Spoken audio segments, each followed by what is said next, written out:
காங்கிரஸ்ல பார்த்தீங்கன்னா, டிஎம்கே கூட கூட்டணி இருக்க வரைக்கும் டிஎம்கே சார்பு தலைவர்கள்னு இருப்பாங்க.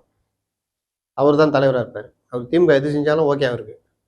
அவரு காங்கிரஸ், திமுக பிரிவு அப்படிதான் இருப்பாரு. அதுல எதிர் டீம் இருக்கும். அது காங்கிரஸ், அதிமுக பிரிவா இருக்கும். அதிமுகவுக்கு காங்கிரஸ் இப்படி மாறுதுன்னா, இவரை தலைவரா போட்டுருவாங்க. காங்கிரஸ் இந்த மாதிரி நிறைய குரூப் நிறைய குரூப் இருக்கும். இல்ல இந்த மாதிரி சொல்றேன். மாநில தலைவருக்கு இந்த மாதிரி கூட்டணி போகும்போது அதுக்கேற்ற மாதிரி. இது வழக்கமானது. பாஜகலையும் கிட்டத்தட்ட அந்த மாதிரிலாம் இருந்திருக்கு. திமுக பிரிவு இதுக்கு தனியா இருந்திருக்குது. இப்போ எச் ராஜாலாம் பார்த்தா அந்த மாதிரி திமுக பிரிவா இருப்பாரு. நடுநடுல ஆன்டி இளகணேசன், எச் ராஜா, இளகணேசன் எல்லாம் பயங்கர நெருக்கம். இப்படி போகும். ஏடிஎம்கே பிரிவுன்னு ஒன்று தனியா இருக்கும். இதுல அண்ணாமலை வந்தாரு. உண்மையிலேயே எந்த பிரிவுல வர்றாரு? அண்ணாமலை அவரு குழி தோன்ற பிரிவு. ஓகே. அவர் வந்து எப்படின்னா, கல்யாண வீட்டுல நான் தான் மாப்பிள்ளை. ஓகே. இளவு வீட்டுல நான் தான்.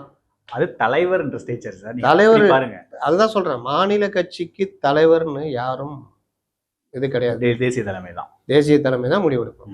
நீங்க கொடுக்குறதுல அந்த ரிங்குள்ள ஆடிக்கணும். ஓகே.